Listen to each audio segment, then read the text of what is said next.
Bonjour à vous, amis auditeurs de Radio Courtoisie. Comme tous les samedis de 10h30, nous sommes en direct pour le libre journal de Controverse.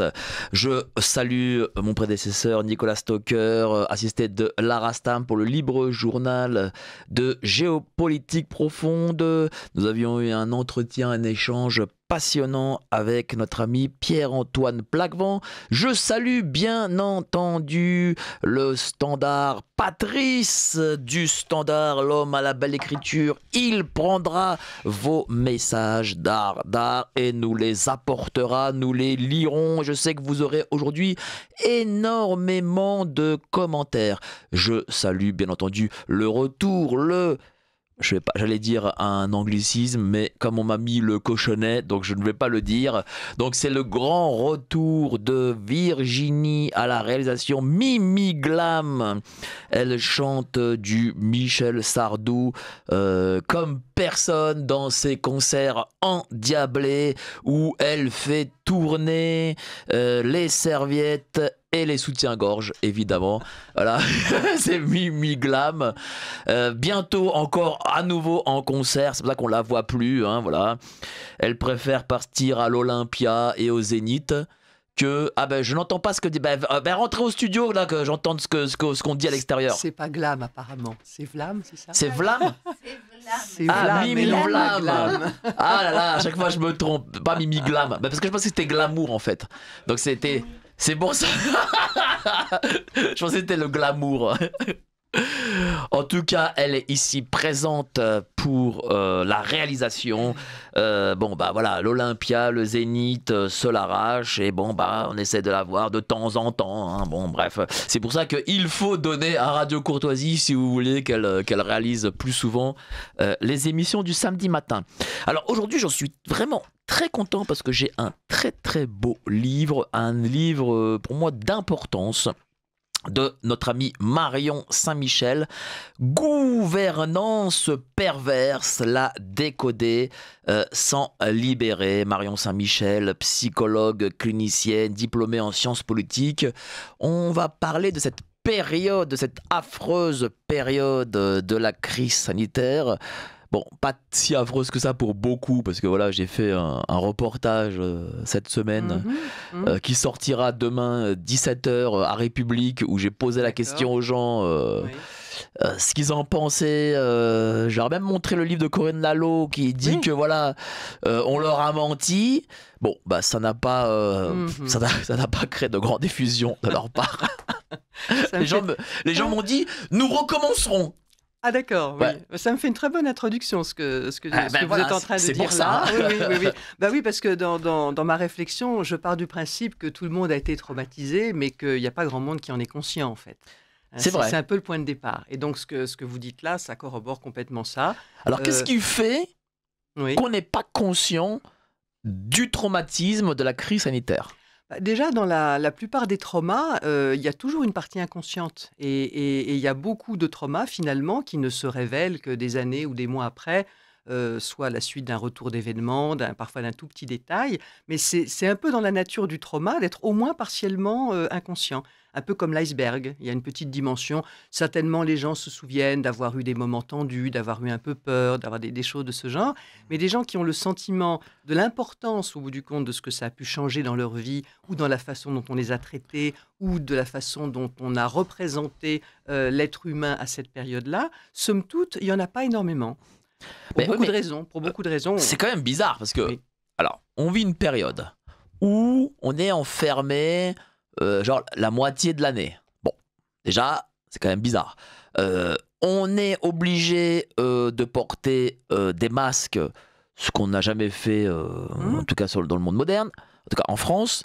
D'ailleurs, on a même, à l'époque, rappelez-vous, créé une loi pour pas se cacher le visage. Oui, bien sûr, bien sûr. Donc, on vit ça pendant 2 ou 3 ans avec un masque. On vit aussi avec un pass sanitaire, puis après un pass vaccinal.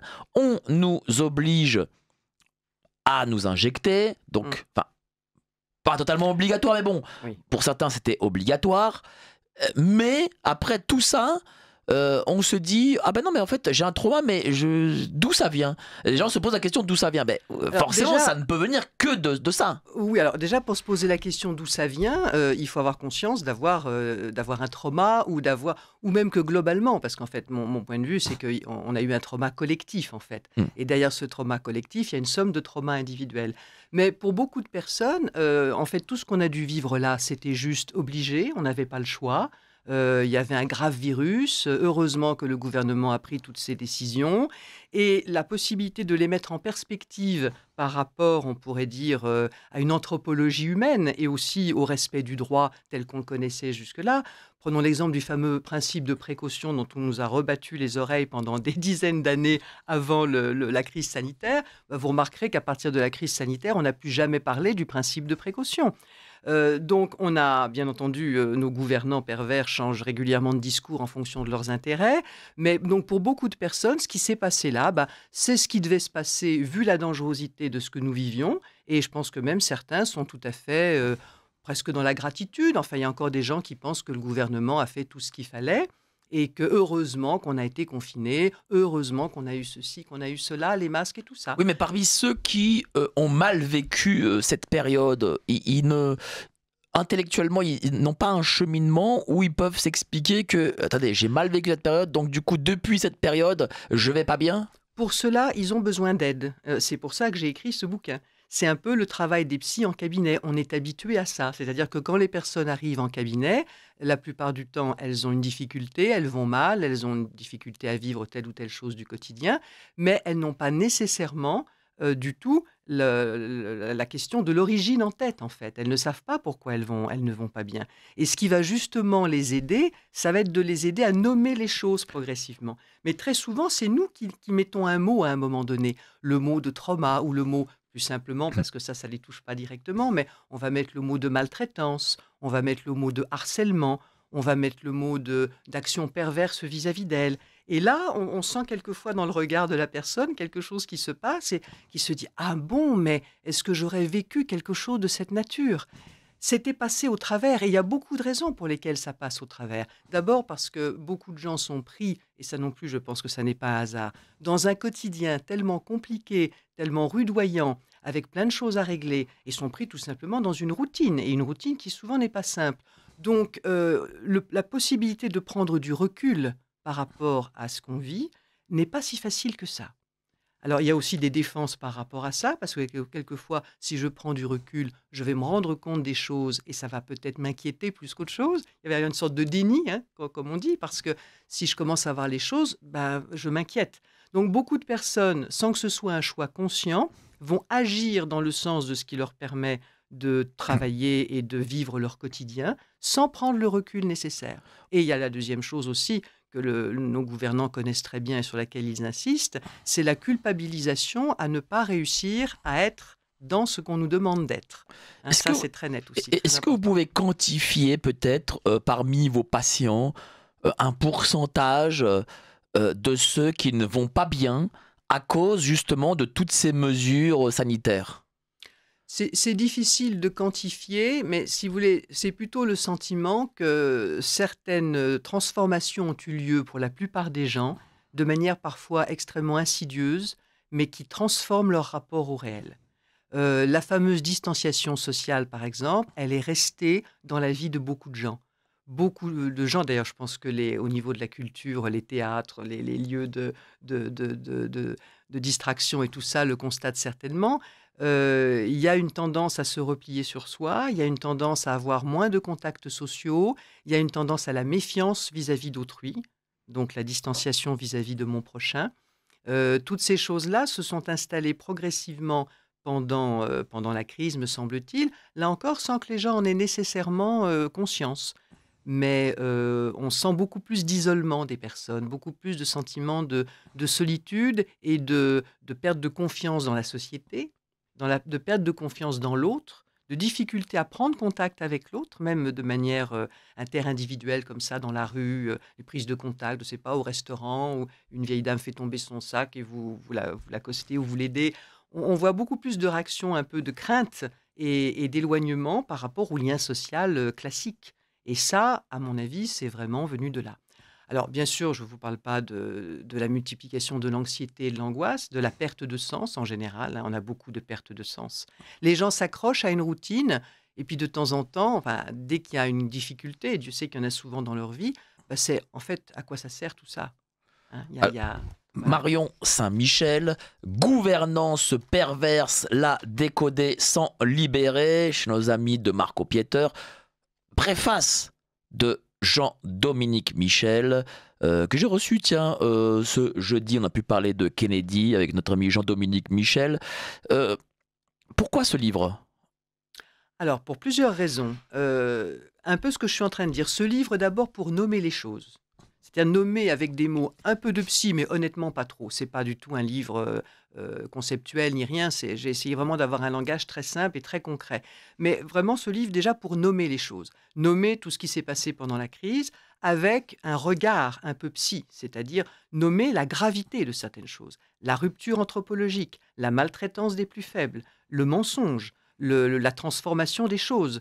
Bon, la perversion, c'est ça, hein. Je me suis rendu compte que le trait commun que tout le monde pouvait aborder facilement, même sans avoir particulièrement d'intérêt pour la psychologie, c'était cette tendance à la perversion.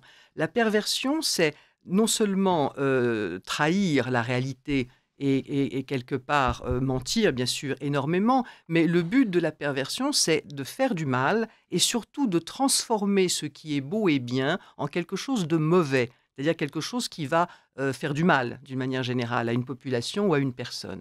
Et cette notion de perversion, elle m'est apparue rapidement pendant la crise, à cause, bien entendu, des mensonges, mais aussi à cause des maltraitances. Donc, tout ça, je le nomme en détail dans le livre, hein. Je reviens sur chaque chose, comment on a traité les enfants, comment on a traité les personnes âgées, comment on a traité la population en général, en ne la responsabilisant pas, en l'infantilisant de manière absolument grotesque parfois, en créant beaucoup de dissonances, c'est-à-dire que ça, selon moi, c'est vraiment quelque chose de voulu. Tout ce qu'on a dit, et ça c'est un point très important sur lequel insister, à propos d'une certaine incompétence qui fait que nos dirigeants auraient tantôt soufflé le chaud, tantôt soufflé le froid, dit une chose et son contraire, je pense que ça n'est pas du tout un hasard.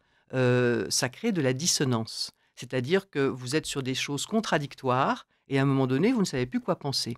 Et quand vous ne savez plus quoi penser, vous arrêtez de penser, la plupart du temps. Pas toujours. C'est vrai. Mais si vous êtes en plus débordé par le quotidien, si en plus vous avez peur, alors bien sûr, je parle beaucoup de l'instrumentalisation de la peur dans le bouquin, si on vous a fait peur, si vous êtes éventuellement même terrorisé, si vous avez peur pour vos enfants, pour vos parents, vous êtes pris dans une espèce d'influence de terreur un peu partout, quelque part, c'est plus votre cortex qui fonctionne. Vous n'avez plus le recul pour vous dire pourquoi on me fait faire ça, pourquoi on nous impose ça, est-ce que c'est bien normal, est-ce que c'est bien en relation avec la gravité de la situation. Vous ne pouvez plus faire ça. Vous êtes plusieurs Oui, psychologues cliniciens à vous inquiéter. Je pense aussi, vous, Madame Marion Saint-Michel, je pense aussi à Marie-Estelle Dupont, bien sûr, je bien pense à sûr. notre ami Jean-Luc Robert, évidemment. Et même l'État lui-même, visiblement, on sent qu'il est quand même peut-être allé un peu loin, puisque tout ce qui est psychologie, mal-être, c'est devenu cause nationale. Oui, alors ça, c'est un bon exemple de perversion, Mike. C'est très Ah, gentil de me tendre la bah perche oui, là. je suis là pour Oui, ça, hein. parce que bien entendu, dans la perversion, il y a une chose qui fonctionne très bien aussi, c'est de dire aux gens qu'on prend en considération leurs problèmes. Mais en fait, pour ne pas le faire avancer. Là, j'entendais, c'est même un peu pire que ça, ce que j'entendais hier. Il y a apparemment une réunion ou un symposium, je ne sais quoi, organisé par le ministre de la Santé pour parler justement de la désinformation en matière de santé. Bon, bah, j'ai l'impression que ce qui nomme la désinformation en matière de santé, c'est la réinformation en matière de santé, hein. C'est-à-dire que les choses sont totalement inversées. Donc, on crée, et ça on le voit dans tous les domaines actuellement, on crée des priorités nationales qui visent à ne surtout pas traiter le fond du sujet, voire à le noyer, hein. Donc la cause psychologique, l'intérêt pour la psychologie de la population aujourd'hui, après tout le mal qu'on lui a fait, c'est une belle perversion et c'est aussi un beau... Le mot qui me vient n'est pas très élégant, alors j'en cherche un autre. On se moque des gens, quoi, pour Ben, le dire poliment, hein. clairement. En gros, dans la perversion, vous avez une main qui frappe et l'autre qui caresse. Vous voyez, mais c'est la même personne qui a les deux mains. Donc vous commencez par mettre un coup sur la tête des gens et après vous leur dites « Oh là là, je sens que vous avez mal à la tête, venez, je vais vous trouver des solutions ».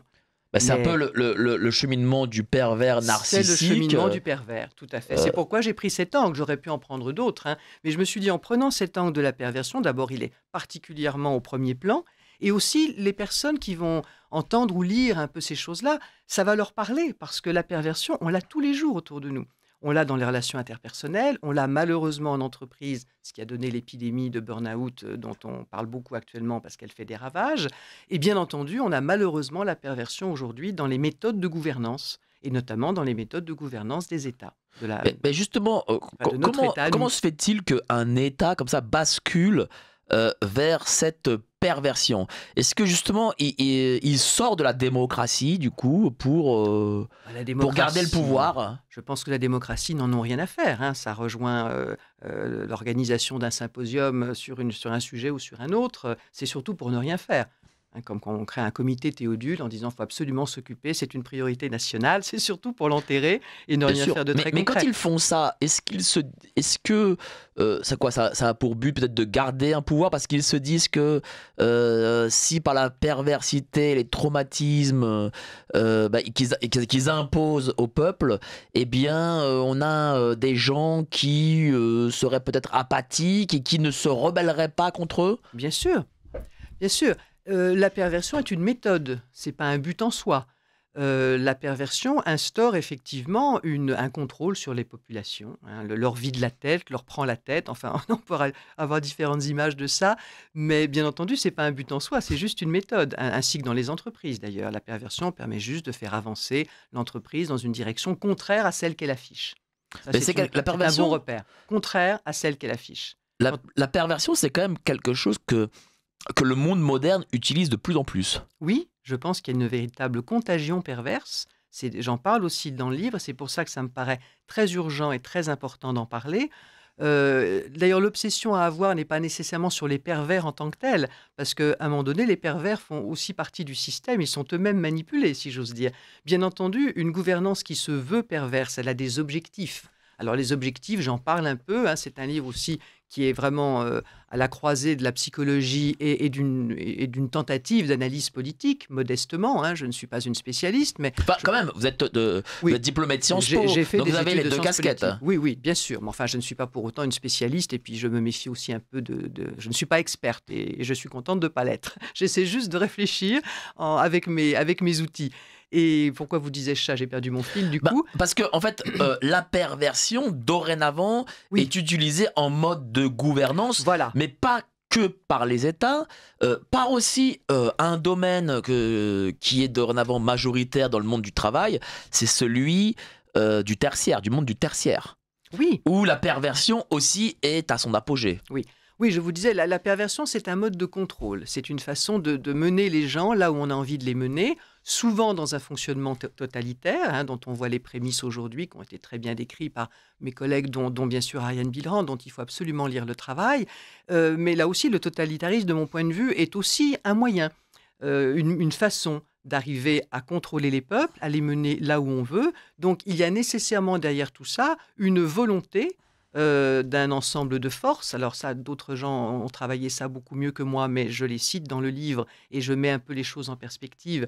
Je pense évidemment au travail de Pierre Hillard, de Marion Sigaud, de Valérie Bugeaud. On voit bien qu'il y a, et même à échelle d'homme, moi depuis une quarantaine d'années, je vois bien que toute notre société évolue vers une destruction progressive à la fois des repères, des valeurs, de tout ce qui faisait consensus, à différents niveaux, social, moral, politique, philosophique, psychologique.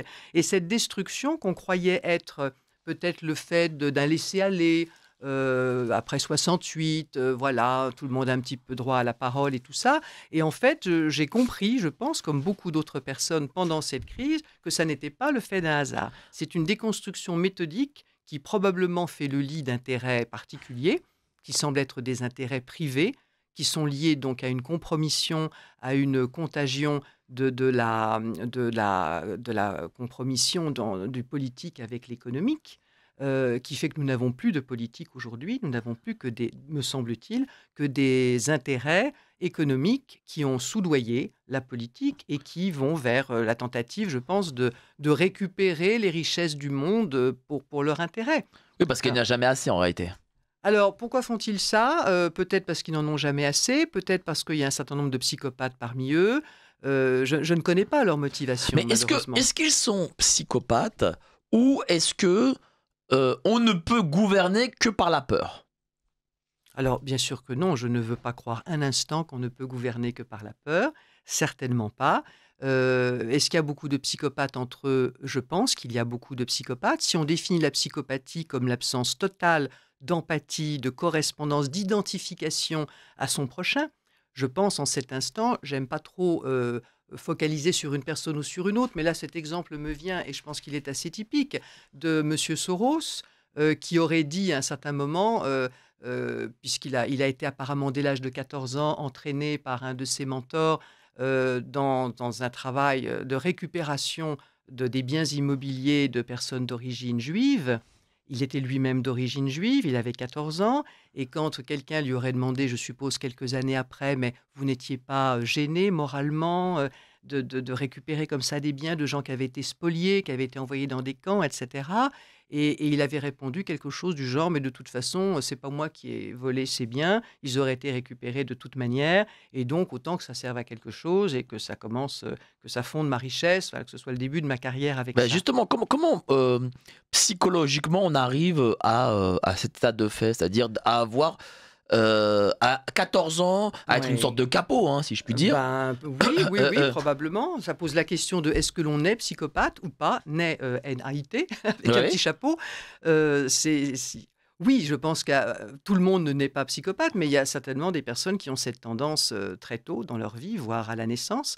Il y a beaucoup de différentes causes possibles, hein. On sait qu'il y a peut-être aujourd'hui des causes qui seraient quasiment, sinon héréditaires, du moins un peu dans les gènes, peut-être même dans le fonctionnement en neurosciences, dans le fonctionnement du cerveau.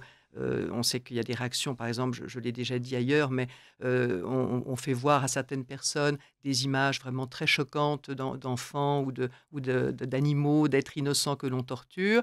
Bon, vous et moi, nous avons tout de suite des signaux électriques et un certain nombre de substances, d'hormones qui se diffusent dans notre corps et dans notre cerveau. Et certaines personnes ne bronchent absolument pas. Il ne se passe absolument rien, ni dans leur cerveau, ni dans leur physiologie du tout. Bon, ça pose question quand même. Mais Mais après, il y a bien sûr tous les gens, mais je ne pense pas ouais. que ce soit le cas de Monsieur Soros, mais je ne connais pas sa vie dans le détail. Il y a bien sûr toutes les personnes qui ont elles-mêmes subi des abus, des traumas, des problèmes d'attachement précoces. Ce qui veut dire aussi, parce que ça nous emmène loin cette affaire, que les maltraitances dont on a été témoin et qui continuent, d'une certaine manière, hein, bien au-delà de la crise sanitaire, notamment la maltraitance de l'enfance, ça nous prépare aussi possiblement, même si la résilience, ça existe, ça nous prépare aussi malheureusement des générations possibles, je ne dirais pas de psychopathes, mais de gens très abîmés, dont certains pourront être psychopathes, c'est tout à fait Mais possible. justement, pour arriver dans ces hauteurs de pouvoir, de finances, et même, de culture, quand on est star et cetera, est-ce qu'il faut avoir une psyché un peu différente de la normale? Alors, je voudrais pas généraliser, parce que j'aime pas en général trop généraliser, ça c'est mon côté psy, mais il paraît évident que pour arriver au sommet du pouvoir, au sommet d'un parti politique, aujourd'hui en France, avec la perte des valeurs, et ça je pense qu'on va en parler un petit peu tout à l'heure, qui est malheureusement aujourd'hui la nôtre, bien entendu, il faut être un prédateur, quoi. Il va falloir passer sur un certain nombre de C'est-à-dire têtes et que, de... est-ce que c'est le monde moderne et peut-être le système républicain qui fait ça? Ou est-ce que, par Non. exemple, tiens, nos grands rois de France avaient ce type de psyché? Alors, il y a toujours eu, et parmi les rois de France aussi, hein, ça c'est pas une question, je pense, de système politique. Il y a toujours eu des prédateurs, il y a toujours eu des psychopathes, ou à l'époque on les appelait pas comme ça, on considérait des tyrans, par exemple. Voilà, des gens qui entendaient. La vie était féroce quand même à l'époque, hein, et quelque part, s'ils ne tuaient pas, parfois c'est eux qui étaient tués. Donc, moi, j'ai pas de jugement moral là-dessus. Mais je pense, en ce qui concerne la France ou notre modernité à nous, je pense que ce qui nous mène là, c'est la perte généralisée des repères. Bien sûr, mais oui, mais à l'époque, Oui. contrairement à aujourd'hui, les rois de France, même s'ils pouvaient être, on va dire, Mmh. des prédateurs contre des adversaires, ils ne l'étaient pas contre leur peuple. C'est vrai. Enfin, je ne suis pas une grande spécialiste de toute l'histoire de France, mais je pense que le christianisme, le le fait même que la monarchie française, les rois de France, tenaient leur pouvoir du divin, même quand ils étaient sauvages et féroces, à certains moments, il y avait un retour à la conscience, de quelque chose de supérieur à eux. Et ça, c'est ce que nous n'avons plus du tout. Oui, il n'y a plus Aujourd'hui, de conscience aujourd'hui. il y a plus de enfin, il y a plus de Il n'y a conscience. plus de spiritualité Voilà, et il n'y a plus de sacré en République. de mon point de vue, c'est ça. Il y a la désacralisation totale des valeurs en République et de la relation au sacré, quelle qu'elle soit, hein, ce que Maffezoli et Jacques, comment s'appelait-il? Bon, enfin, Maffezoli parle notamment du sacral, hein, du rapport au sacral. C'est complètement perdu pour la République. Ça, c'est quelque chose que nous n'avons plus du tout. Et je pense que ça permet, parce que moi je l'ai vu évoluer, hein, il y a 40 ans, c'était pas comme ça. C'était pas encore comme ça, alors même que l'importance du christianisme commençait déjà à baisser, c'était pas à ce point-là. Donc aujourd'hui, il n'y a plus aucune personne au-dessus de ces gens-là, ils n'ont plus de limite. Il n'y a aucun pouvoir auquel ils se soumettent, ni moral, ni d'aucune sorte. Et justement, quand Emmanuel Macron, parce que la crise sanitaire était sous Emmanuel Macron, quand Emmanuel Macron met en place toutes ces mesures dites perverses, qu'est-ce que lui peut ressentir? Est-ce que lui, justement, par le biais de cette séquence politique, enfin, ou plutôt non, de cette période sanitaire, est-ce que lui, ça lui donne un côté j'ai encore plus de pouvoir que je n'aurais pu l'avoir sans cette crise sanitaire, et donc du coup je vais utiliser tous les moyens possibles. Ça, c'est difficile à dire, ce qu'il pouvait ressentir. Moi, ce que je pense, c'est qu'il est très probable qu'il a été mis là pour faire un vrai travail de destruction méthodique. On voit bien comment ça se passe depuis 8 ans. Donc, de ce point de vue-là, il est dans une réussite totale.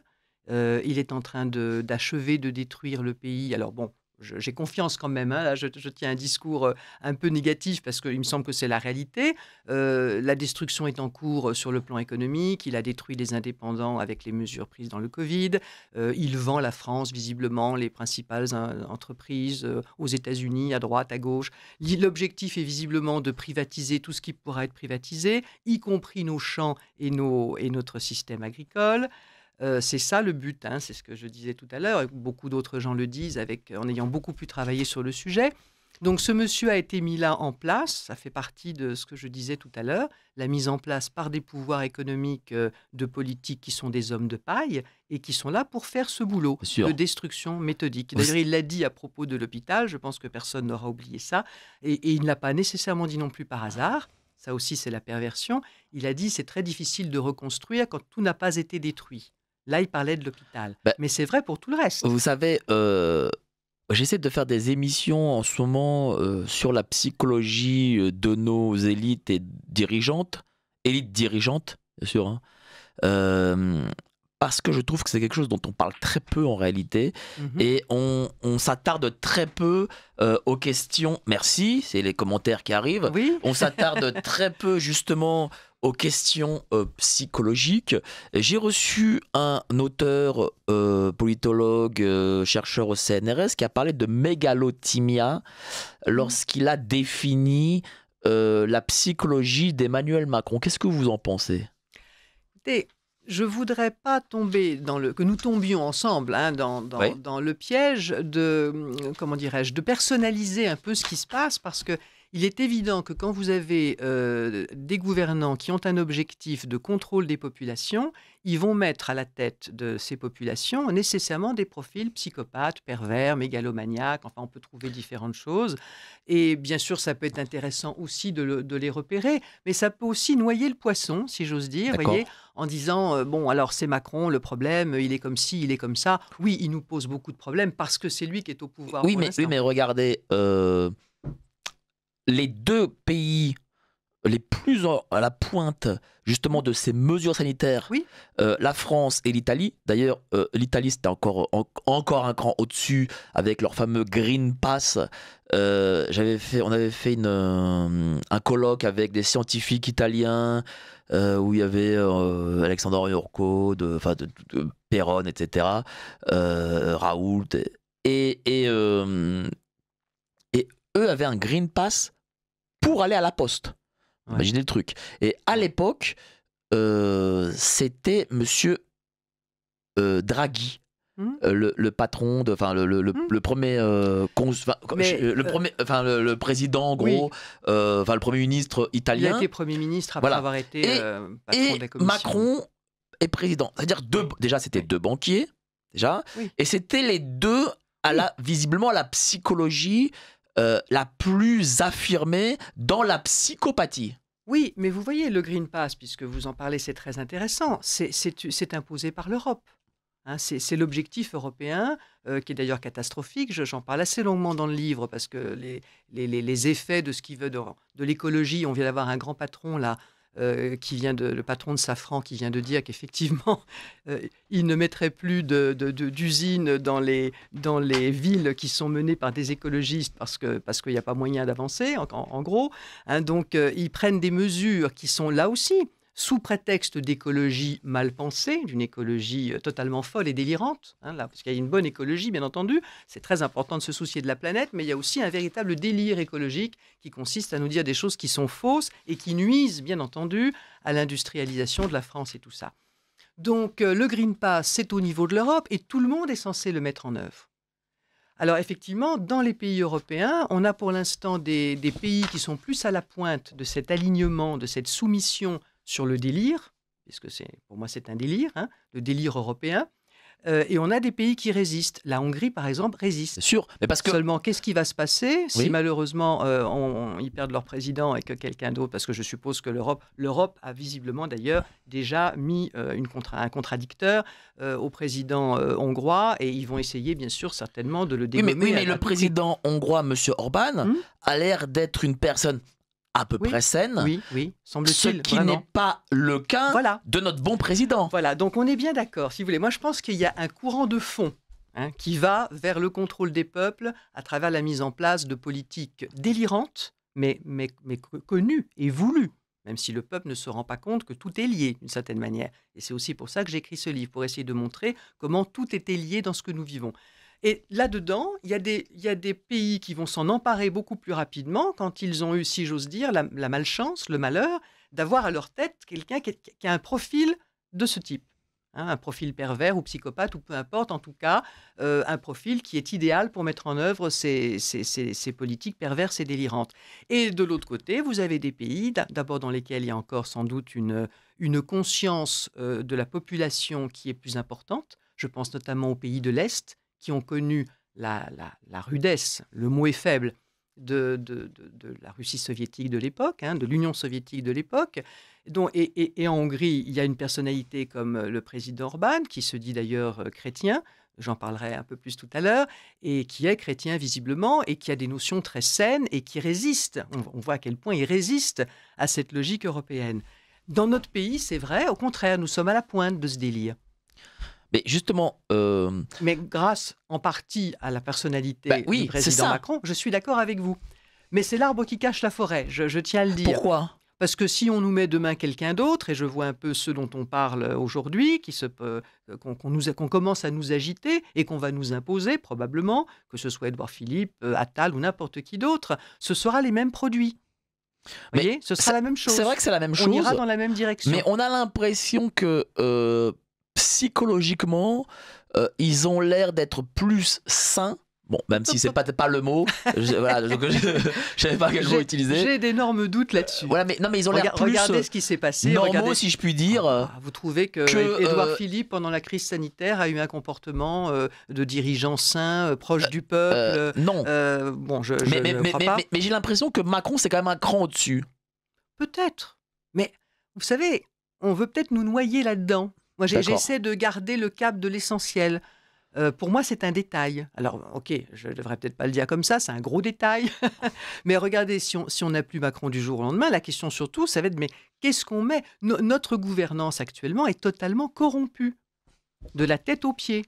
Hein, nous n'avons plus de contre-pouvoir. L'Assemblée ne fait absolument plus son travail. Les partis Bien sûr. politiques, alors je suis désolé, j'y vais un peu franco, mais il faut que les choses soient nommées.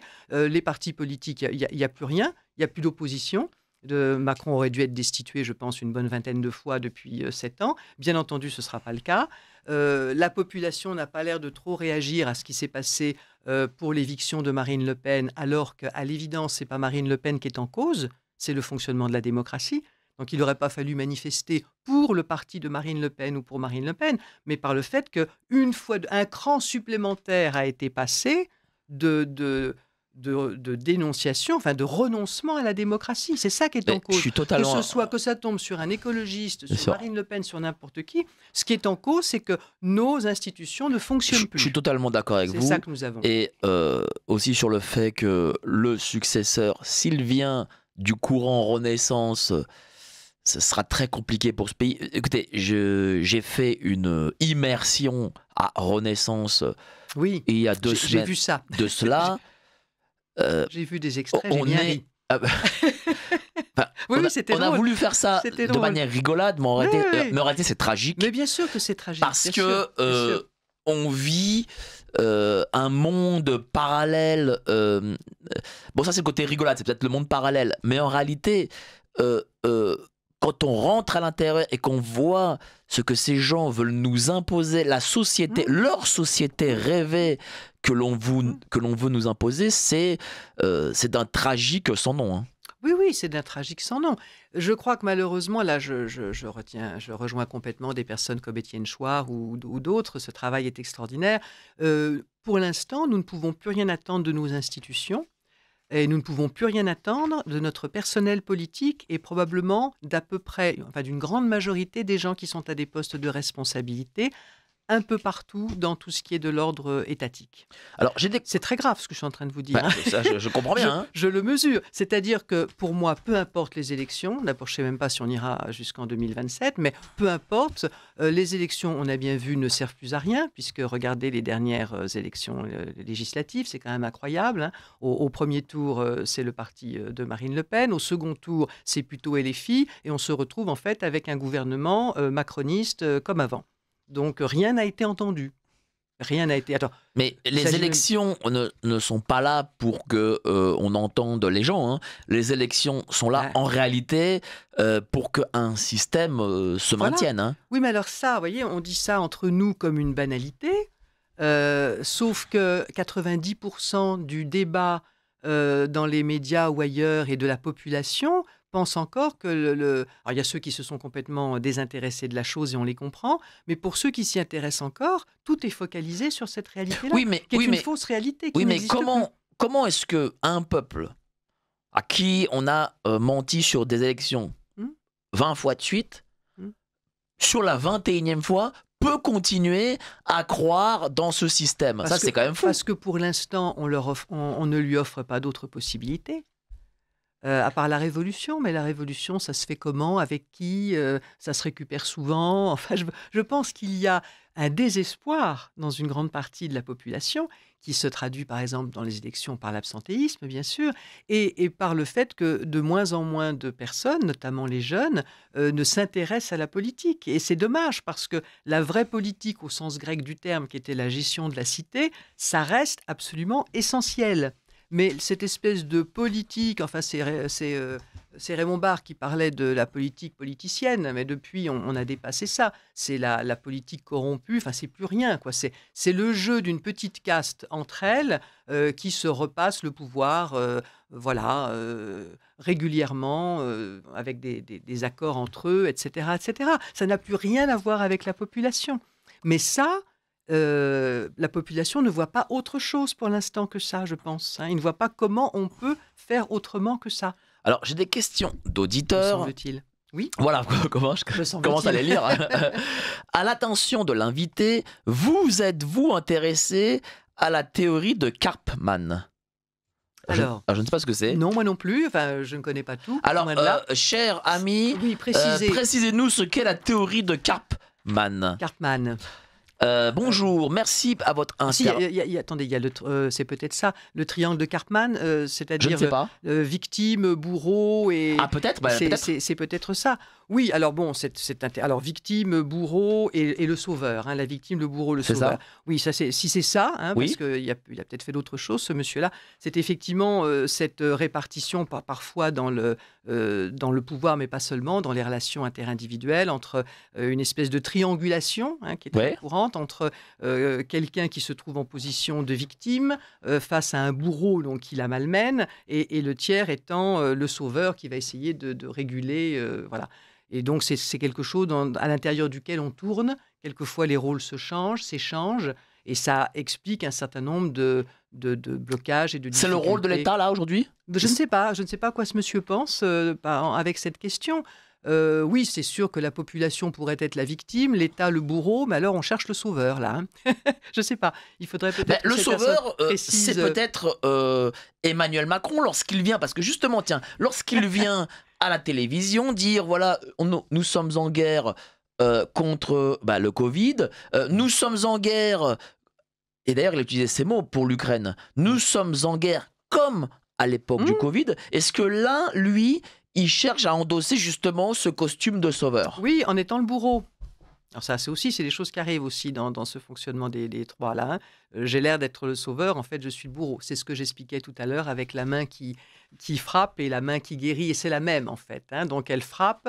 Alors, dans le bouquin, je cite le très beau travail de Naomi Klein qui, elle, a théorisé ça beaucoup plus finement en expliquant comment ces gens créent des crises et créent des problèmes pour apporter des solutions qui leur permettent de faire avancer leur conception de le type de société qu'ils veulent mettre en avant. Ben là, on Donc le là, on est voit. complètement là-dedans. on- J'entendais tout à l'heure Pierre-Antoine Plaquevent qui Bien parlait sûr. effectivement, c'est tout à fait dans cette logique de la manipulation, de la tension. C'est-à-dire, pour moi, c'est la peur, hein. Je n'ai pas écouté en détail, mais j'ai juste entendu un peu ce qu'il disait. Effectivement, c'est la manipulation, l'instrumentalisation de la peur sur les populations pour pouvoir, là encore, les mener là où on veut. Donc, on a eu le virus. Maintenant, on a la soi-disant menace russe. Demain, ce sera autre chose. Ben, On on a a bien sûr la multiplication des crises. on a la La multiplication dette, des crises, la la dette, dette, le climat. voilà. Enfin, on peut en avoir Euh, tous les 15 jours, hein. Rappelez-vous, là, cette semaine, le discours de François Bayrou qui a parlé bah, Oui, justement du déficit. oui. Alors Et là, c'est la multiplication des... Mais Mmh, justement, comment... Parce que le livre aussi, c'est Gouvernance perverse, la décoder mmh, sans libérer. Donc mmh. on va parler aussi un peu du sous-titre. Oui, volontiers. Comment... euh, Quelles sont nos armes justement contre cette multiplication de crises? Mmh. Alors, nos armes, c'est pas contre la multiplication de la crise, c'est contre le Non, principe. oui, mais pour ne pas Oui, rentrer voilà. dans cette... Déjà, il faut comprendre que toutes ces crises, c'est ce que dit Naomi Klein et c'est ce que dit aussi Lucien Cerise, qui a fait un très beau travail là-dessus, gouverné par le chaos. Ces crises sont toutes le fait d'une seule et même source. Elles ont toutes un même objectif, qui est de terroriser les populations pour les amener à se soumettre, à s'abrutir aussi, parce que quand vous avez une succession d'enquiquinements, hein, vous finissez par être dépassé par les événements et vous vous repliez, comme je le disais tout à l'heure, sur le quotidien. Donc tout ça, c'est instrumentalisé. Donc la première chose à faire pour ne plus être manipulé par toutes ces peurs, c'est comprendre ce qu'il y a derrière, comprendre que c'est effectivement une seule et même crise, une seule et même source d'un pouvoir qui veut terroriser les gens pour tels et tels objectifs qu'on C'est-à-dire a déjà. qu'aujourd'hui, justement, tiens, ça c'est très Oui, intéressant et on va mettre le doigt dessus, c'est que aujourd'hui, euh, on est trop focalisé sur les conséquences de la crise mmh. plutôt que sur le déclenchement et qui déclenche la crise. Alors, j'ai une image qui me vient en tête et que j'aimerais peut-être partager pour que ce soit un petit peu concret pour nos auditeurs. Je crois qu'actuellement, il y a 2 réactions possibles à ce qui se passe. Il y a les personnes qui malheureusement entendent toutes ces crises et si j'ose dire les prennent toutes, un peu dans l'estomac. Mince, il va y avoir ceci, mince, il va y avoir cela. Donc ces personnes-là, elles sont totalement sous la peur et elles sont plus que d'autres, sujettes à obéir quand on leur dira qu'il faut faire telle ou telle chose pour compenser, pour affronter la crise. À l'inverse de ça, il y a la posture des gens qui n'en ont plus rien à faire. Ils ont d'ailleurs pas tort parce qu'ils se protègent plus en étant dans cette logique-là. tous des voilà, tous des charlatans, enfin on met le mot que l'on veut et la politique ça ne sert à rien, ils nous racontent tous des mensonges et donc je m'éloigne de tout ça. Je suis soit dans un individualisme, je mène ma petite Donc ça, c'est vie. une protection. Ça, c'est une protection. Alors, en tant que psy, je préfère conseiller, s'il y a le choix, les personnes qui s'éloignent de tout ça. C'est mieux pour leur psyché et pour leur équilibre nerveux que celles qui, malheureusement, vont tout subir. Mais la réalité de ce qu'il faudrait que nous arrivions à obtenir de la population, de chaque personne en France, quelque part, c'est la voie du juste milieu. C'est-à-dire, je ne suis plus dupe de ce que l'on m'impose, donc je prends effectivement une position un peu méta, un peu au-dessus de tout ça, à travers tout ce que l'on essaie de me dire, tout ce dont on m'assomme, je vois les points communs, je vois les manipulations, je vois les perversions, je peux les voir, les nommer, et je ne suis plus dupe. Mais pour autant, je ne m'éloigne pas de la politique au sens noble, je ne m'éloigne pas de la nécessité de me responsabiliser, d'intervenir en tant que citoyen, de ne pas me laisser faire, parce que si tout le monde s'éloigne finalement, ces gens-là vont aboutir à la société qu'ils veulent nous imposer. Ils vont peut-être y arriver. De mon point de vue, à long terme, je suis optimiste, ils n'y arriveront pas, pour plusieurs raisons qu'on pourra voir ensemble si vous voulez. Mais ils peuvent très bien rendre malheureux 2 ou 3 générations de Français, comme les malheureux qui se sont retrouvés sous le joug de l'Union soviétique. Il y a quand même eu plusieurs générations qui ont eu leur vie brisée, lamentablement, par ce pouvoir, par ce totalitarisme. Bien sûr. Ça peut très bien nous arriver. Il ne faut quand même pas penser que sous prétexte qu'on est français, c'est pour ça que cet individualisme de certains autour de « après moi le déluge, on verra bien, pour l'instant tout va bien », c'est une irresponsabilité qui peut être extrêmement coûteuse. Donc, ce que j'essaie d'expliquer dans le livre, c'est comment à la fois se protéger soi-même, ou plus exactement se reconstruire, retrouver des forces. Il y en a qui parlent de réarmement moral. Moi, je préférerais parler de renforcement moral. Comment se renforcer individuellement, mais pour retourner vers le groupe, pour retourner vers le collectif, pour retourner vers... Il faut qu'on reprenne notre France en main, d'une certaine manière. Alors, parce que sinon, on va nous la piquer. C'est en bonne voie. On va d'abord diffuser le Bobino et ensuite la seconde partie d'émission. Pour des émissions libres comme celle de ce matin, nous n'avons pas d'annonceurs comme les autres grands médias. Pourquoi ? Parce que Radio Courtoisie, 1, vous appartient et 2, nous ne voulons pas que les annonceurs nous imposent des lignes, des visions idéologiques et des invités. Donc continuez à nous soutenir. Tiens, justement, lorsque on est quelqu'un, un Français habitant en France, et que un système impose quelque chose dont on comprend qu'il est tyrannique, et moi j'ai souvent cette réponse lorsque je fais des reportages, on me dit oui, j'accepte parce que j'essaie de faire confiance au système. Alors j'ai eu ces réponses, hein. Et 2, je ne veux pas de problème. C'est quoi ? C'est encore un ressort psychologique de protection. Bien sûr, c'est un peu la même réponse d'ailleurs. Hein. Enfin, ça c'est pas si éloigné que ça. Oui, bien sûr, je ne veux pas de problème. On peut le comprendre puisque les gens ont déjà tant de problèmes. Et je pars du principe qu'on leur a créé ces problèmes, puisqu'on en rajoute au lieu d'en éteindre. Il y a des problèmes qu'on a depuis 40 ans et qui, comme par hasard, ne se résolvent pas. Alors, une autre erreur à laquelle j'aime bien tordre le cou, puisque vous m'en donnez l'occasion, c'est la question de l'incompétence, qui, de mon point de vue, est fausse. Nos dirigeants ne sont pas incompétents. Ils utilisent parfois des gens incompétents parce que ça fait le travail pour eux. Mais tous ceux qui sont à la tête, on a une sorte de pyramide avec au sommet des gens qui sont au courant de ce qu'ils doivent mettre en place, de la déconstruction, du transfert des intérêts français à des intérêts privés. Ils savent quelle est leur feuille de route. Après, ils vont utiliser d'autres gens pervers qui vont pas nécessairement être au courant de tout le système et de ses objectifs, mais qui vont par contre avoir plaisir à prendre du pouvoir et à avoir les intérêts du pouvoir.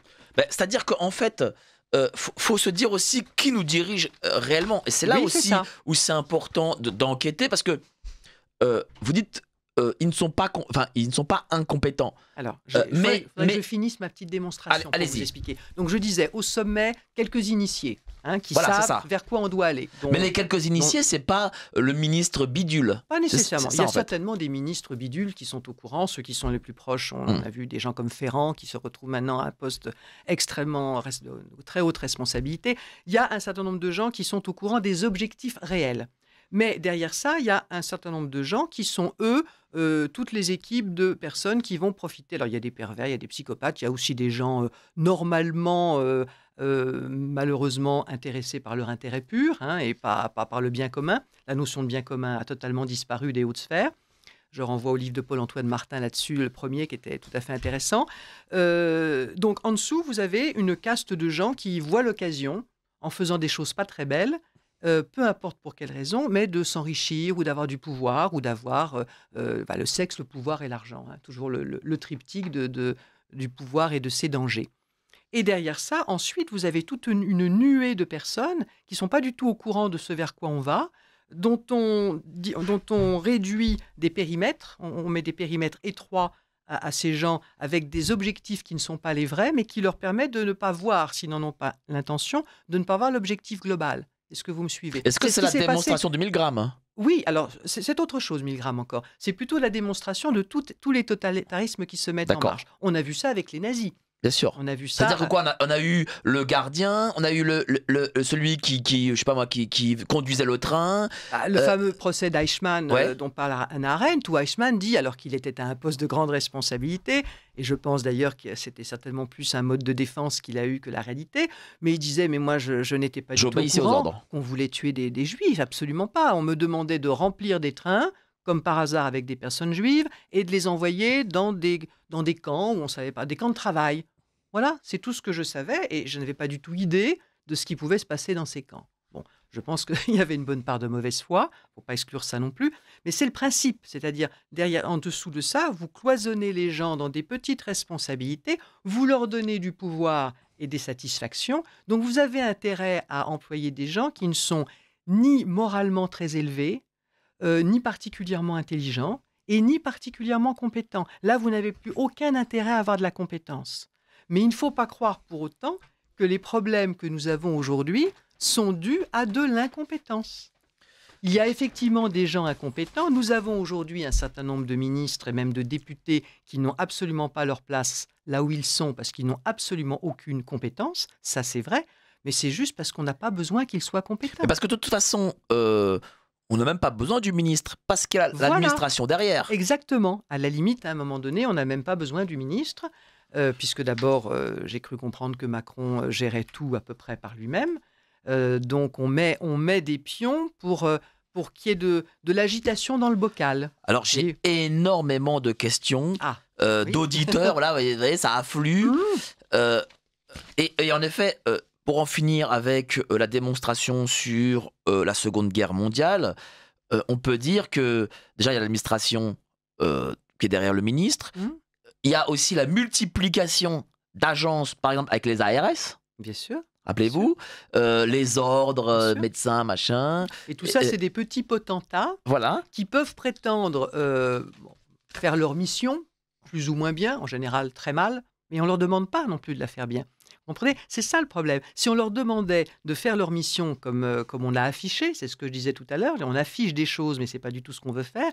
Si on vérifiait qu'ils font bien leur mission comme on leur a demandé de la faire, ces gens-là ne tiendraient pas 2 heures. Mais on n'a pas du tout intérêt à ce qu'ils fassent leur mission. On veut juste pouvoir dire, il y a un ordre de ceci, il y a un comité Théodule, donc on a fait le boulot. C'est pour le défaire, le boulot. Est-ce que ça signifie, en fait, et je vais commencer après à lire, je sais pas moi, la cinquantaine de questions que j'ai. Est-ce que ça signifie qu'en fait, les pouvoirs utilisent le côté peut-être narcissique, voire égo-trip, qu'on a tous un peu en chacun de nous? Oui, alors plus ou moins quand même. Oui, bien sûr. Ils utilisent la nature humaine, effectivement, dans ces tendances, je vous dis, le triangle, alors pour le coup, pas de Karpman, mais du pouvoir chez l'être humain. Qu'est-ce qui peut corrompre, hein? On le retrouve, nous sommes samedi saint, et j'aimerais tout à l'heure pouvoir en dire un petit mot, mais on le retrouve dans les tentations du Christ. Hein? Enfin, il n'y a pas eu le sexe pour le Christ, mais il y a eu le pouvoir et l'argent. Hein? Il y a eu la puissance. Donc, on sait bien que pour corrompre l'être humain, on peut essayer ces 3 choses-là. Et surtout, on est bien d'accord qu'on on a évacué de ça les gens non corruptibles. Parce qu'ils existent toujours, les gens non corruptibles. Les gens qui ont le sens du bien commun, les gens qui On les a veulent, suspendus, mais ils ne sont pas là. On les c'est a ça. évacués. C'est ça. Voilà, On on les a les a suspendus. virés. Alors suspendus, ça nous fait penser aux soignants Bah oui, suspendus, c'est ça. qui Pour sont parler des soignants. qui étaient probablement, c'est vraiment doublement dommage parce que ça veut dire que c'est des personnes qui avaient compris certaines choses et qui étaient certainement d'excellents soignants aussi avec cette perception des dangers qu'on leur faisait courir. On a évacué ces gens-là. On évacue de plus en plus, c'est ce que j'appelle la contagion perverse, hein, comme il y a une contagion du délire, et il y a une contagion perverse. Une personne qui a le sens du bien commun et qui a de hautes valeurs morales ne peut pas fonctionner dans un système pervers. C'est-à-dire qu'il va y avoir deux réactions, où elle va se déprimer fortement, parce qu'elle va être coincée par le système, elle ne va pas pouvoir faire passer la notion de bien commun et tout ça, ou bien elle va s'en aller. Alors, je vais vous laisser maintenant lire votre petit extrait parce qu'en fait, je vais avoir un afflux de questions, je On sens. n'a pas beaucoup de temps. Et donc, du coup, on n'aura plus le temps. Alors, Allez-y. mon petit extrait, en fait, il y avait un certain contexte parce que je voulais dire qu'on était effectivement aujourd'hui, c'était un peu une conclusion, mon petit extrait, mais c'est pas grave, on va le faire maintenant. Nous sommes effectivement aujourd'hui samedi saint. Je sais que c'est une radio sur laquelle nous pouvons évoquer ce qui me paraît fondamental, le retour à une spiritualité, le retour au sacral. Jacques Maritain, tiens, j'ai retrouvé la personne que je cherchais tout à l'heure, c'était l'expression de Jacques Maritain, qui est un grand penseur catholique, bien sûr théologien. Donc, nous sommes dans le samedi saint, et nous sommes donc aujourd'hui dans ce moment entre la mort et la vie, entre la destruction totale et l'espérance de renouveau.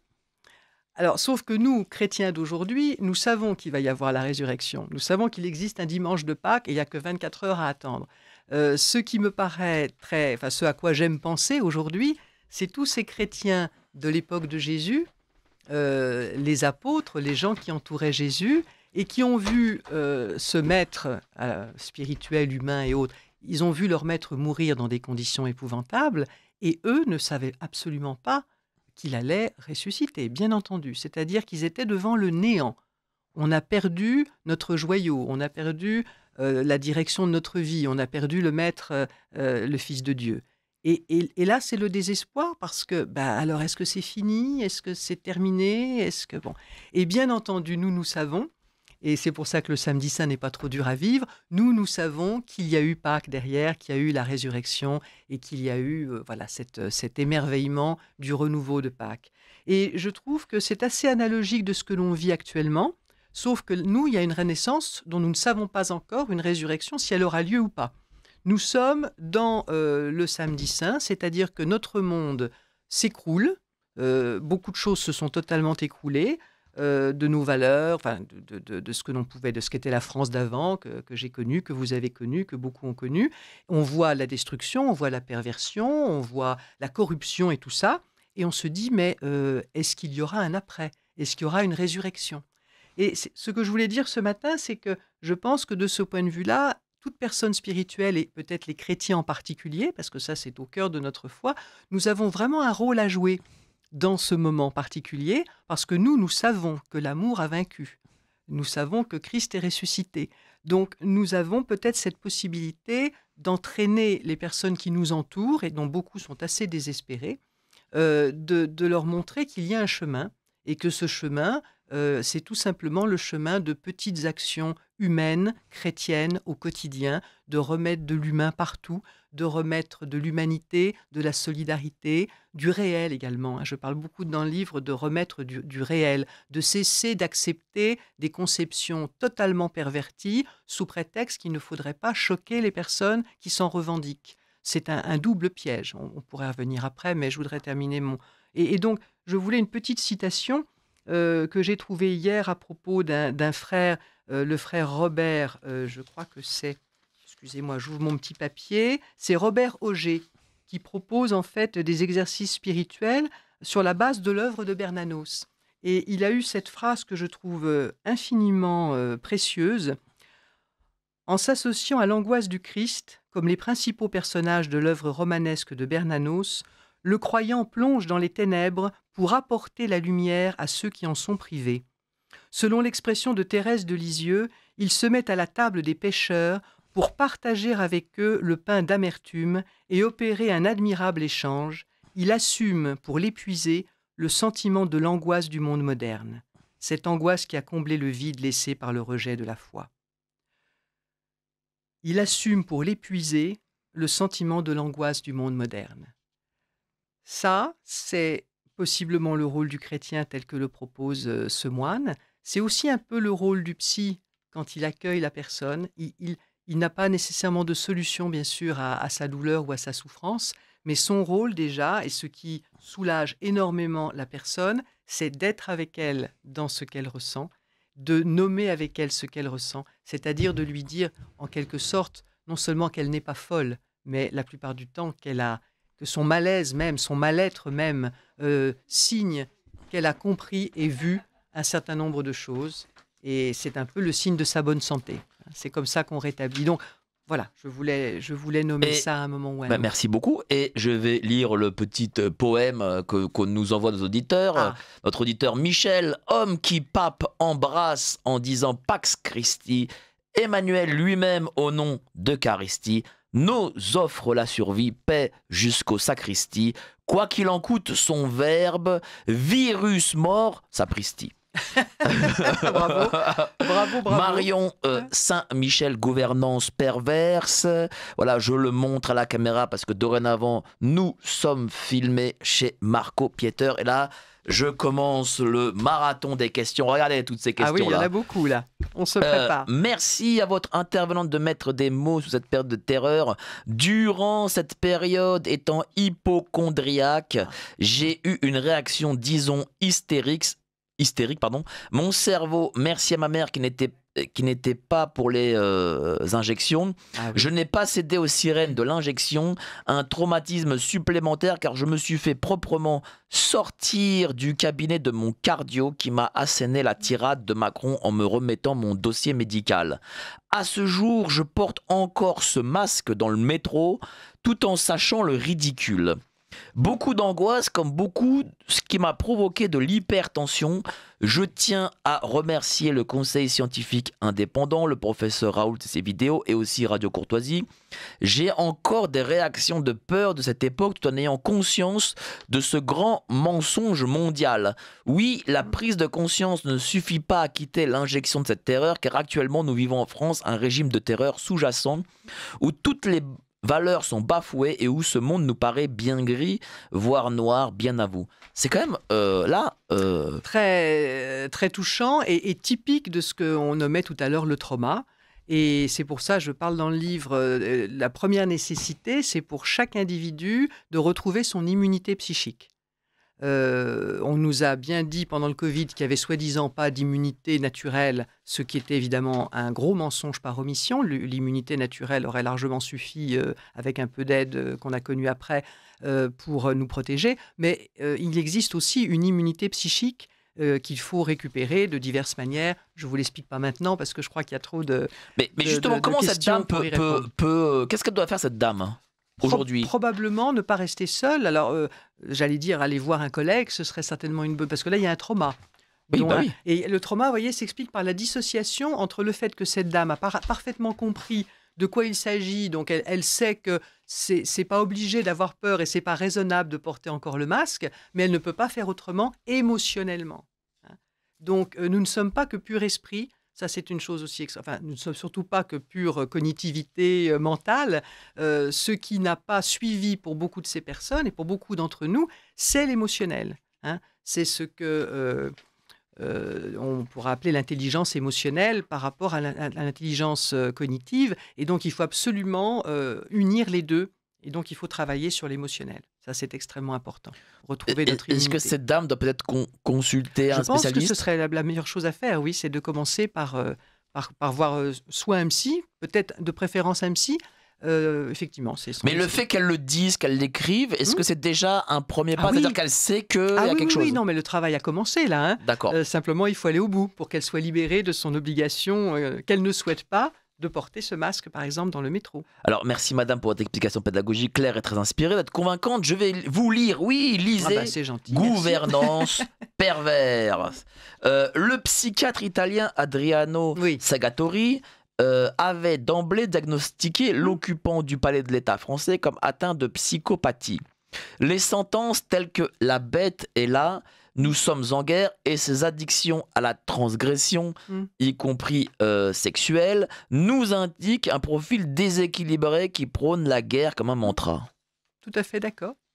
Est-ce que, parce que monsieur a parlé de transgression sexuelle, est-ce que beaucoup de psyché, on va dire, viennent de là, viennent de psyché, c'est-à-dire c'est-à-dire de la psychologie personnelle de quelqu'un, viennent peut-être parce que ah oui, est-ce que par exemple oui. cette relation je vous vois venir. avec ben voilà Oui. avec mineur avec un adulte largement majeur, est-ce que peut-être qu'il peut y avoir de la part Oui, bien sûr. Mais ça aussi, c'est peut-être l'arbre qui cache la forêt. Il y a peut-être eu d'autres choses encore plus graves, hein.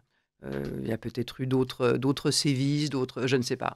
Il y a un grand mystère quand même sur les origines de cet homme, hein. C'est vrai. Et comme d'habitude, moi je suis toujours un peu prudente. Maintenant, systématiquement, tout ce qu'on nous dit, je doute quand même, hein. C'est le doute méthodique de Descartes, mais c'est aussi, j'en parle dans le livre aussi, parce que c'est aussi quelque chose à appliquer systématiquement. On nous met sur une piste, elle est certainement intéressante, mais il y a peut-être d'autres choses derrière. En tout cas, cet homme a été préparé pour cette terrible, diabolique mission qui est la sienne.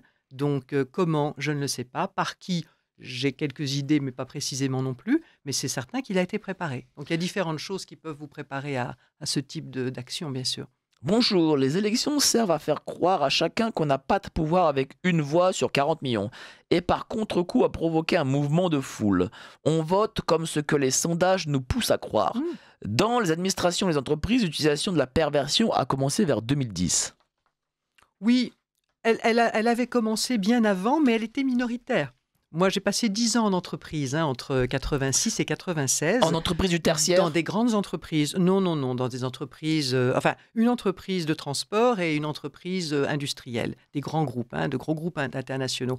Il y avait déjà des éléments de perversion, à différents niveaux. D'ailleurs, en partant de là, j'avais dit, tiens, j'écrirais peut-être un livre. Et puis, j'ai été prise par la vie et c'était pas plus mal non plus. Ça arrive aujourd'hui. Mais la perversion... Donc, ça fait quand même... ça fait 40 ans, parce que moi, ça fait 40 ans que je suis capable d'en juger. Mais je pense que pour des personnes plus âgées, ça ne date pas d'hier, bien sûr. Ça a toujours été... Par contre, il y a une accélération, je pense. Cette dame a raison, ou ce monsieur, je ne sais pas. Mais cette personne a raison.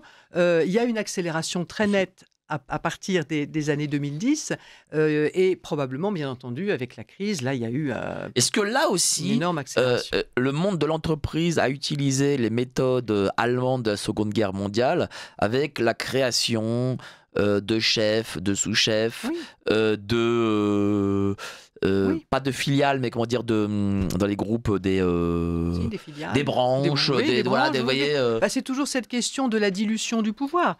Hein, diviser pour mieux régner, c'est vieux comme le monde, ça date de Machiavel, je crois, je ne veux pas dire de bêtises, mais en tout cas, le prince, il y a plein de choses autour de cette... comment garder le pouvoir quand on est prince, il faut le relire, c'est très intéressant.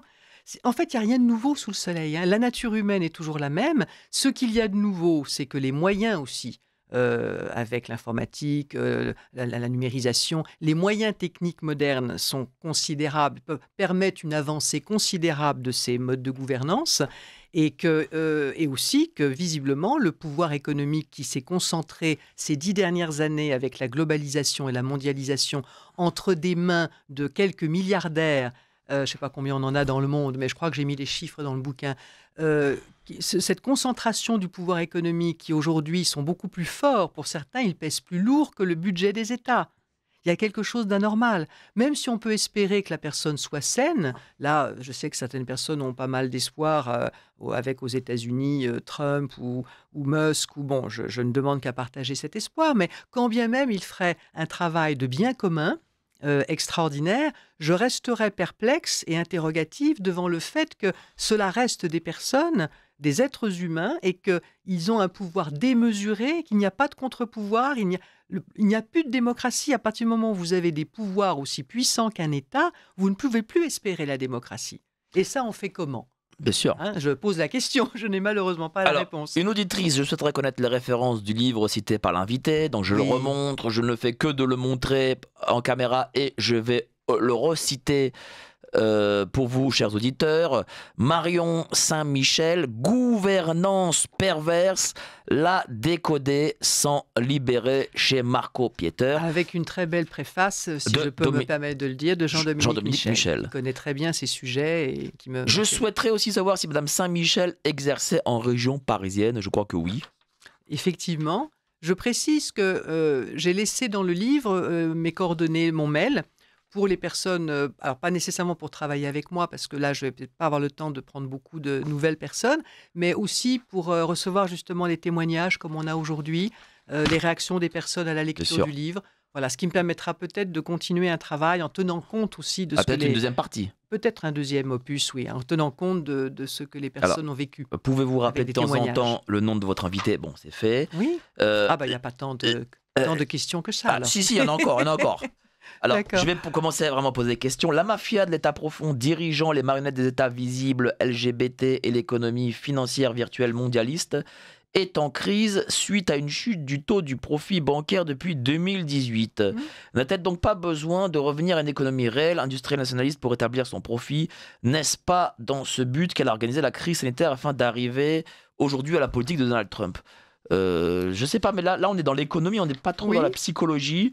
Donc non, je sais mais pas. On est un petit peu dans la politique, j'en parle, hein, effectivement. Ouais. Bon, ça nous mènerait peut-être un petit peu loin de répondre... écoutez, 30 secondes, parce que vraiment là j'ai beaucoup de questions. Bon, là, on va peut-être passer dans ce cas. Ok, alors. Il y a des éléments pour cette personne, je ne veux pas à tout prix caser le livre. Allez-y. Il y a des éléments qu'elle pourra retrouver. Je pense qu'il y a deux choses, peut-être le fait de retourner à la réindustrialisation, en fait à des systèmes d'exploitation par pays. Oui. C'est pas du tout ce qu'ils veulent. Hein. Je pense que c'est notre intérêt à nous, c'est l'intérêt des populations de retrouver une autonomie, de retrouver une localité, en fait, et un auto-fonctionnement des pays. Eux, ce qu'ils cherchent, au contraire... C'est le libre-échange. C'est la destruction totale des nations, hein, pour ce grand gouvernement mondial, ce machin, aurait dit De Gaulle, ce gros bidule, qui n'est pas du tout dans l'intérêt des populations, puisque nous serions tous totalement dépendants du pouvoir central. C'est ce qu'on voit déjà avec la santé, j'ai une question l'OMS et tout ça. Très importante, là, très intéressante pour le coup. Bonjour madame, monsieur, je tiens à remercier madame pour avoir apporté les propos de Soros. Un sacré pervers, sacré pris à dessein. J'avais lu cela également. Merci, car apporter de tels propos de nos jours est courageux. Le pervers a toujours raison, c'est l'autre le coupable. Bien sûr. Macron est le pion utile, comme tous les présidents, excepté un ou deux en Europe, et partout dans le monde où les pions ont été mis en place. Propaganda de Barnez décrit très bien la manipulation des peuples. On sait qui déclenche la crise. Nous ne sommes pas dupes. Mais alors du coup, lui, alors ne parle pas d'incompétence, mais lui parle de pion. Est-ce que un Macron est un pion ou est-ce que c'est un décideur? Non, c'est un pion. C'est ce que je me permettais de dire tout à l'heure en disant, en fait, tout ce que nous voyons, ce sont des marionnettes. Nous sommes dans un théâtre d'ombre et nous ne savons pas qui est l'auteur de la pièce. On a quelques petites idées.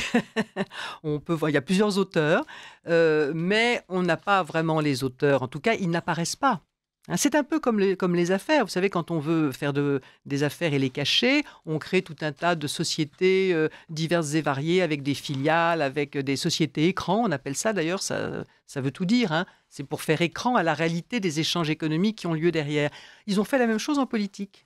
Nous avons des marionnettes, un théâtre d'ombre sur lequel nous nous agitons, alors que les choses sont organisées ailleurs et par d'autres pouvoirs.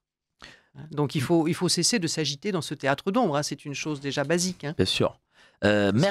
Merci pour l'émission, toujours très intéressante, mais cette fois-ci, bravo pour votre intervenante. Marion est exceptionnelle, on l'écouterait pendant des heures, vraiment de très très grande qualité. J'aimerais la voir souvent sur GPTV. Je l'inviterai, je l'ai déjà invitée, et je la réinviterai sur GPTV. Et justement, c'est parce que je l'ai invitée cette fois-ci sur Radio Courtoisie, parce que je trouve que on n'avait pas assez dit dans la première émission. Mais j'ai l'impression qu'en fait, il nous faudrait beaucoup plus d'émissions en réalité. Madame, vous êtes intéressante, mais l'exemple Eichmann que vous avez pris est invalide, il suffit de se renseigner. Pourquoi invalide? Vous êtes optimiste, rien ne permet de l'être. Bon, monsieur n'est pas optimiste. Les gens ne sont pas Oui, optimistes. mais je peux comprendre. Enfin, j'ai l'optimisme du désespoir, je dirais, hein. Je ne sais pas si c'est Bernanos non, qui disait que Je crois. l'espérance, c'est ce qui suit le désespoir. C'est pour ça que je parlais tout à l'heure aussi de l'importance de la foi ou d'une spiritualité quelle qu'elle soit, mais parce qu'effectivement, il y a un au-delà du désespoir qui s'appelle l'espérance. Et puis je ne suis pas non plus ici, même s'il y a des... Beaucoup de gens m'ont dit en lisant mon livre, les 3 premiers quarts, oula, on prend un petit coup dans l'estomac. Et évidemment, il y a un dernier quart où j'ouvre des perspectives, hein, parce que je ne suis pas là pour désespérer les gens, au contraire. Il y a plein de choses à faire une fois qu'on a compris, hein, et des Bah oui, toutes petites c'est choses. pour ça que le Et des toutes sous-titre, petites choses. c'est pour ça que le sous-titre, c'est la décoder Et sans libérer. sans libérer. Parce que en fait, moi ce La sur partie quoi, sans libérer est essentielle. bien sûr, parce que moi, ce sur quoi j'ai envie de lutter, c'est et souvent j'ai des gens qui viennent me voir et me disent oui, mais le système a 50 ou 100 coups d'avance. De toute façon, in fine, il est toujours gagnant. Et d'ailleurs, c'est ce que dit Lucien Cerise. Lucien Cerise, lui, quand il parle de gouverner par le chaos, il conclut en disant ouais, mais le système gagne toujours. Le système gagne toujours si on joue les règles qu'il nous impose. Voilà, j'aimerais ouvrir ça. Alors, quand je dis ça, ce n'est pas nécessairement un appel à la révolution, mais c'est un appel à, et beaucoup de gens sont en train d'y réfléchir, je crois, j'ai cru comprendre, c'est un appel à nous situer dans notre propre logique et non plus dans celle du système. Si nous jouons la logique du pervers, nous ne gagnons jamais. C'est Alors, pas la peine la d'essayer. logique, c'est quoi la logique du système? Eh bien, par exemple, de rentrer dans la peur et d'essayer de régler les problèmes qui sont de faux problèmes en se disant ah bah oui, par exemple, bah là on a les Russes qui vont peut-être nous menacer. Là, on passe complètement au travers. Je propose de ne même pas s'inquiéter 10 secondes sur ce sujet-là.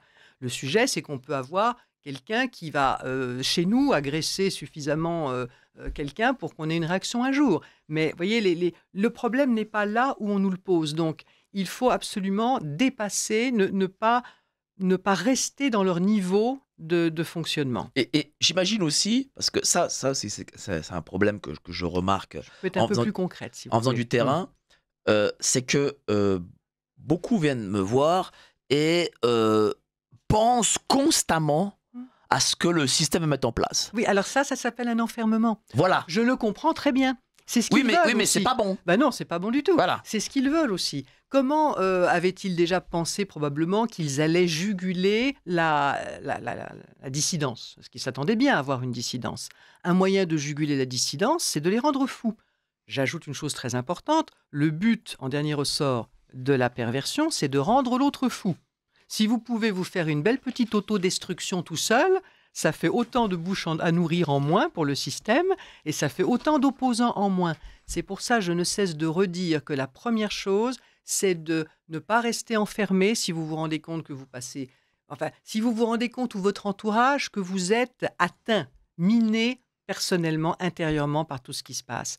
Attention, il faut sortir de ça. Il y a des moyens de sortir de ça, des moyens thérapeutiques. C'est-à-dire des moyens... qu'il faut dire aux gens... Il ne faut pas se laisser enfermer dans cette dissidence. Bien sûr. Je sais qu'il y a certainement des C'est-à-dire personnes... qu'il faut dire aux gens de constamment penser à Clochefab, C'est une à horreur. l'euro numérique, C'est une horreur. à Bill Gates, etc. Faut pas. C'est une horreur. Passez, si vous voulez, mettez-vous une limite. Vous allez passer tant de temps par jour sur Radio Courtoisie ou à écouter d'autres vidéos. Vous vous mettez une limite. Et le reste du temps, j'en parle dans le livre, il faut développer une vie intérieure. Si on le peut, développer une vie spirituelle, faire un travail sur nos propres émotions pour qu'elles ne nous entravent plus et elles ne nous entravent plus dans notre capacité à réagir et à bien penser. Voyez ? Donc il faut, en fait, c'est comme si nous avions un petit soldat moral à construire à l'intérieur de nous, une verticalité, une colonne vertébrale. Et ça se fait par le développement de nos propres compétences. Oui. Alors voilà. Je pense beaucoup, je l'ai cité l'autre jour, mais au travail de Philippe Guillemant, Ouais. que je cite et vraiment je conseille aux personnes d'aller voir son travail parce qu'il est en train de... Enfin, il est en train, ça fait longtemps qu'il le fait, mais il réintroduit vraiment de manière scientifique ce que les personnes qui ont une spiritualité savent et connaissent depuis très longtemps. À savoir que notre humanité, l'être humain, n'est pas qu'un être mental. il y a une intelligence analytique qui est utile, mais qui doit rester un outil d'une certaine manière. Et l'intelligence la plus importante, pour 2 raisons que je vais évoquer, c'est ce qu'on appelle l'intelligence émotionnelle ou vibratoire. Elle est extrêmement intelligente parce que c'est elle qui nous donne le courage, les ressources pour lutter et pour se débarrasser de situations comme celles que nous vivons aujourd'hui, premier point. Et deuxième point, parce que c'est cette intelligence émotionnelle et vibratoire qui nous permet d'être en résonance avec l'intelligence, on pourrait dire universelle, que les chrétiens appelleront Dieu, que d'aucuns Guillemot parle du soi. Il faut savoir que le soi, c'est le terme qu'employait déjà Jung à l'époque. Moi, je suis jungienne, c'est une référence qui m'est précieuse. Et c'est aussi la notion que emploient les grandes spiritualités orientales.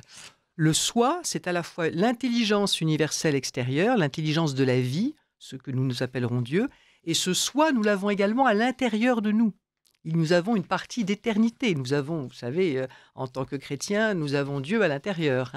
Et donc, c'est cette intelligence émotionnelle qui va nous permettre de trouver, de faire la connexion entre Dieu en nous et Dieu à l'extérieur de nous. Guillemot dira plutôt, parce qu'il faut quand même qu'il reste scientifique dans ses explications en tout cas, le soi à l'intérieur de nous, en reliance avec ce système d'information l'intelligence universelle qui est autour de nous.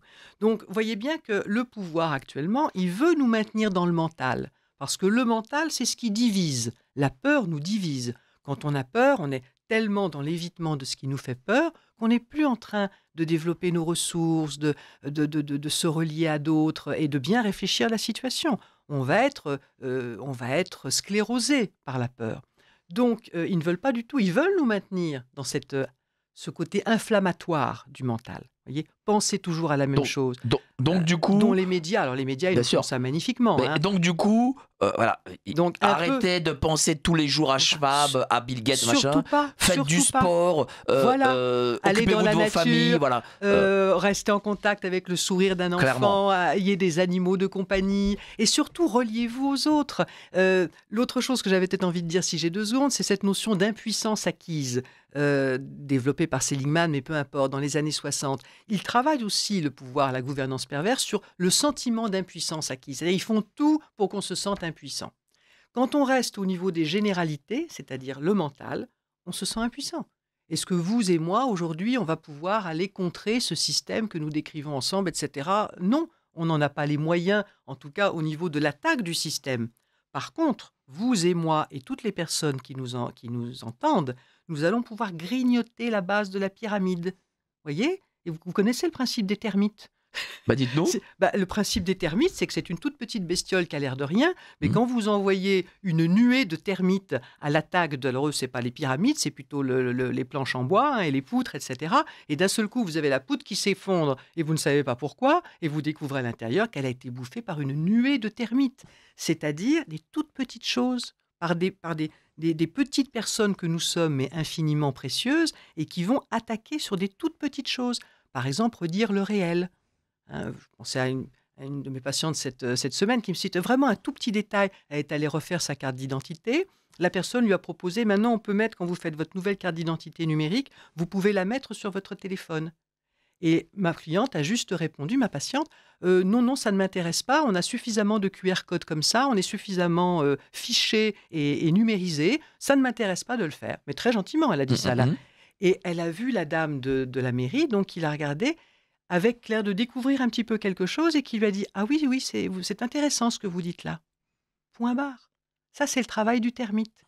Vous allez voir votre médecin ou un autre médecin, peu importe, un spécialiste ou autre, et vous lui dites au fait, vous en êtes où sur les conséquences, les effets secondaires de l'injection ? Enfin, vous dites du vaccin en l'occurrence, puisque sinon il ne comprendra pas. Vous lui dites, mais on en est où ? On a des chiffres, on a des... etc. Et beaucoup de médecins vont vous regarder avec des yeux ronds en disant, pourquoi elle me parle de ça, etc., etc.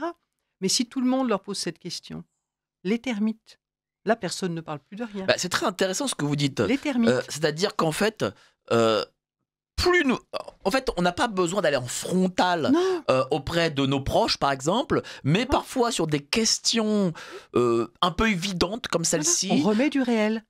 On peut remettre en cause un système auprès de nos proches. Mais avec le sourire, très gentiment, mais simplement, tu as remarqué que là, ça fonctionne pas, ou d'après toi, pourquoi il y a telle ou telle difficulté, qu'est-ce qui se passe, etc. On questionne. Quelquefois, on va plus loin, on remet du réel. Sur la question des deux sexes, sur plein de questions, on dit, voilà, Parce on remet qu'il faut réel. dire aussi une chose, il nous reste 3 minutes, il faut Oui, dire bon, aussi d'accord, une oui. chose à nos auditeurs, Oui. c'est que aller en frontal en disant ouais Oui. mais tu comprends rien machin, ça sert à rien. Ah non. D'autant plus que là, c'est important de le dire, les personnes qui n'ont pas tout à fait compris ce qui se passe depuis 5 ans, ce ne sont pas des mauvaises personnes, hein, ce sont des victimes comme les autres. Et il y a de bonnes raisons pour ça, et c'est certainement pas en les prenant en frontal qu'on va réussir à les amener à une autre Parce que conception justement des cette choses. personne-là, elle va peut-être Elle se va se braquer. raidir, bien sûr. Elle va se raidir, elle va se braquer, elle va peut-être même augmenter dans son discours au moins sa confiance, sa soi-disant confiance dans le système, parce qu'elle est agressée. Et l'agression, ça crée toujours une réaction de défense des positions sur lesquelles vous étiez, quand bien même elles ne seraient pas bonnes. Donc non, surtout pas ça. Et en plus, ça fatigue la personne qui le fait. Ne nous fatiguons pas. Les actions les plus utiles aujourd'hui ne sont pas les plus éprouvantes.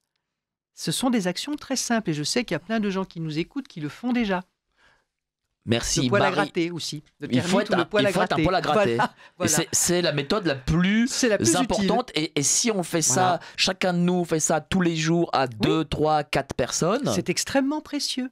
Et ça combat notre sentiment d'impuissance. C'est-à-dire qu'on se renforce narcissiquement, on se sent mieux, parce qu'on a quand même réussi à faire avancer un tout petit quelque chose. Et au lieu de se fatiguer, de s'épuiser et d'avoir en retour de l'agressivité, tout se passe très bien, mais on fait avancer le débat. Merci beaucoup Marion Merci, Saint-Michel, je le remontre à la caméra, Marion Saint-Michel, gouvernance perverse, la décoder sans libérer, résurgence, débat sociétal, la collection de Marco Pieter. Où est-ce qu'on peut le trouver? Sur le site déjà? Alors, sur le site, bien sûr, et il semblerait que depuis quelques jours, il soit de nouveau à la FNAC. D'accord. Parce qu'il a été en rupture de stock quelque temps. Ah, Bon.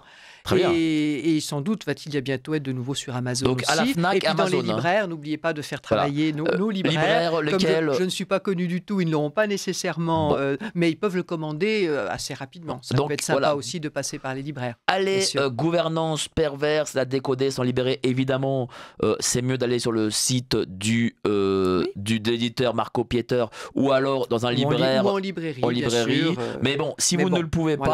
pas, Amazon, la FNAC. Voilà, ils vont la voir à nouveau. Voilà. Merci à vous Merci, d'avoir Mike. été si nombreux. Malheureusement, je m'excuse, je n'ai pas pu poser toutes les questions. Passez un excellent week-end, joyeuse Pâques et on se Joyeuse retrouve Pâques, oui. samedi prochain. Salut, ciao.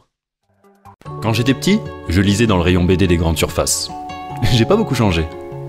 Sauf qu'à présent, je lis la revue mensuelle de Géopolitique Profonde. Qu'y a-t-il dedans? De l'économie, de la politique et bien sûr nos solutions financières, parce que s'appauvrir arrive très rapidement. On peut vous aider à y voir plus clair dans vos finances. Par contre, pour le reste, il va falloir grandir.